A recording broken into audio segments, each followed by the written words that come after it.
Donc,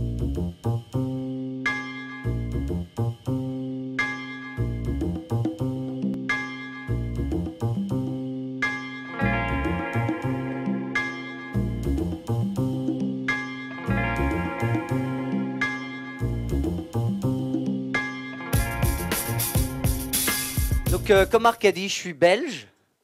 Donc, si par hasard, à un moment, je prends l'accent un peu, c'est normal. Comme je vis à Londres, si je parle un peu comme Jean-Claude Van Damme, bah, vous m'excuserez. Bon, bah, à part faire le pitre ici, moi, ce que je pense qui vous intéresse, c'est comment maximiser les médias sociaux pour vos entreprises. Alors, je voudrais savoir d'abord, pour combien d'entre vous, est-ce que ça marche, les médias sociaux? Est-ce que je peux avoir un... Ah ouais, donc vous êtes tous ici juste pour avoir une journée en dehors du boulot, quoi. Euh, bon, moi, comme vous voyez, je suis assez jeune pour être un des premiers 100 000 utilisateurs sur Facebook, probablement. J'ai joint en 2005, donc vraiment le début. Et assez récemment, je parlais avec un petit cousin à moi et je lui disais, mais écoute, je te rajoute sur Facebook. Et il m'a regardé avec des gros yeux. Il m'a fait, mais Facebook, c'est pour les adultes? Ben, je peux vous dire, ça m'a fait un coup de vieux, ça. Alors, moi, ma passion, c'est l'entrepreneuriat social. Comme Marc a expliqué, l'idée est de faire de l'argent en faisant du bien. Est-ce que vous êtes tous familiers? L'entrepreneuriat social, ça vous dit quelque chose? Je peux avoir un show of hands? Ah ouais, pas beaucoup tellement. Ok, alors un peu rapidement, l'entrepreneuriat social, c'est quoi? C'est une organisation commerciale avec un but caritatif. Alors j'ai essayé d'expliquer ça récemment à un cousin à moi qui est dans les mergers and acquisitions. Et de nouveau, il m'a regardé avec des grands yeux, il m'a fait « Mais ça veut dire quoi, ça? Comment est-ce que tu peux faire de l'argent et faire du bien en même temps ?»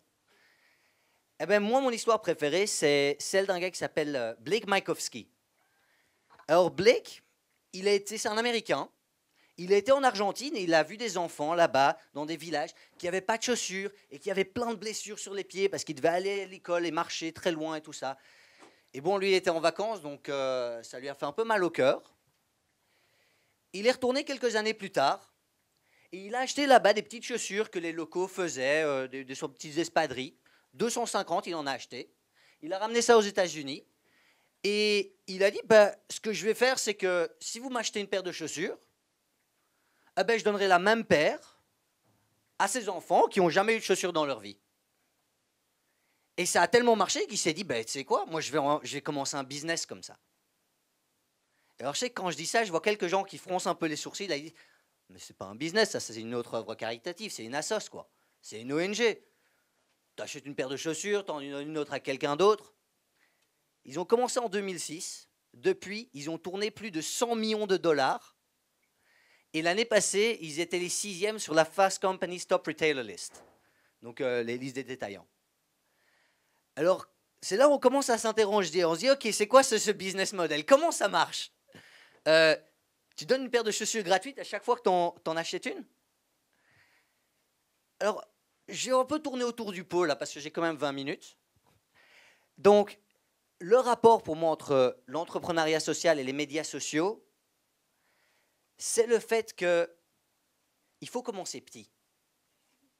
Et donc, surtout pour Sébastien, là, qui se posait des questions sur comment ça marche pour son entreprise et qui ne savent pas trop quoi faire, ce que vous faites pour moi, c'est la bonne chose. Il faut commencer petit. Et il faut se rappeler que qui ne se plante pas ne poussera pas.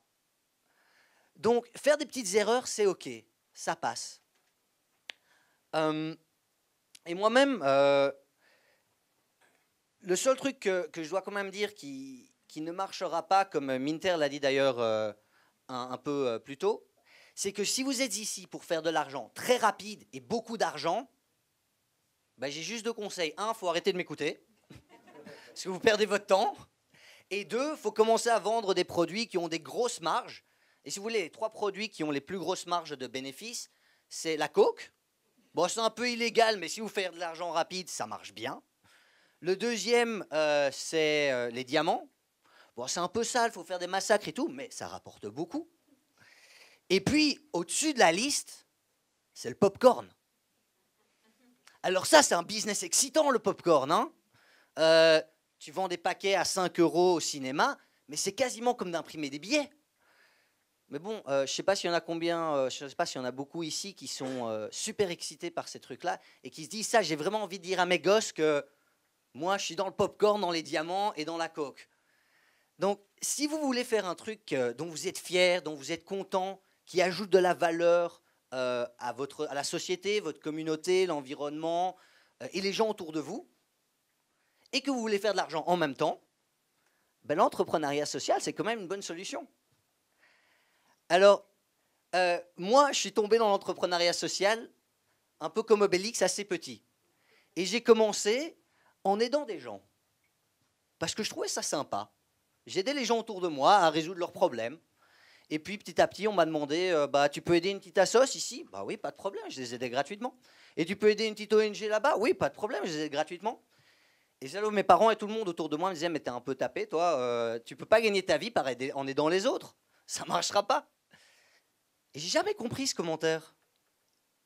Parce que, à part une exception, mais tous les gens du monde, c'est les autres. Et tous vos clients aujourd'hui et demain, ben c'est les autres. Donc moi, ça me paraissait assez logique d'aider les autres. Et ça a bien tourné, puisqu'il y a un jour où les autres, ben, ils m'ont donné la réciprocité. Ils ont voulu m'aider aussi. Alors ils m'ont dit, bah, est-ce qu'on peut te payer pour donner des formations à des managers chez HP?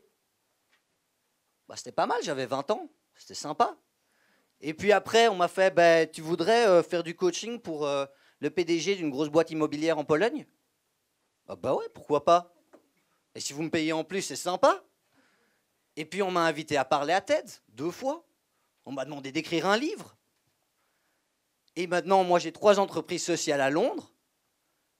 Et je suis mon propre boss. C'est sympa quand même. Surtout quand tu sais que moi, mon boulot, c'est d'aider les gens. Moi, ça me fait plaisir. Je me réveille tous les matins et je suis content parce que au plus de gens j'aide, au plus je fais d'argent. C'est quand même un bon business, ça. Et moi, je pense que tout le monde peut faire ça. Parce que les médias sociaux et l'entrepreneuriat social, c'est un peu comme une voiture. Votre business, c'est un peu comme une voiture. Il faut penser à... La voiture, c'est votre produit, c'est votre service, c'est ce que vous faites, c'est ce que vous vendez. Alors les médias sociaux, là-dedans, c'est la clé. C'est bien parce que les médias sociaux, ça fait avancer les choses. Ça vous permet d'accélérer. Mais s'il n'y a pas d'essence, vous pouvez tourner la clé autant que vous voulez, ça ne sert à rien. Donc pour moi, les deux fonctionnent ensemble. Parce que l'entrepreneuriat social, c'est ce qui donne la passion aux gens. C'est ce qui fait que les gens sont excités de vous aider et de parler de ce que vous faites. Donc, comment ça marche pour Blake et Tom's Shoes? Tom's Shoes, c'est comme ça s'appelle les chaussures si vous voulez acheter.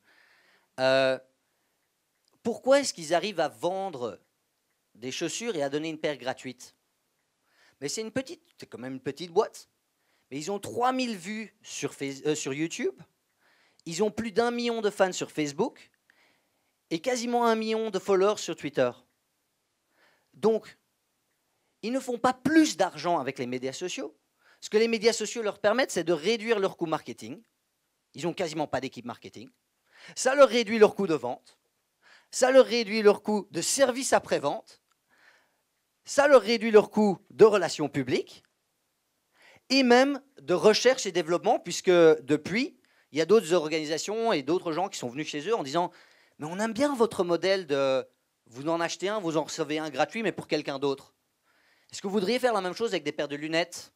Est-ce que vous voudriez faire la même chose avec de l'alimentaire, etc., etc. » Et donc, d'un coup, ils ont maintenant une ouverture sur d'autres marchés pour la seule et simple raison qu'ils aident des gens, qu'ils aident les autres.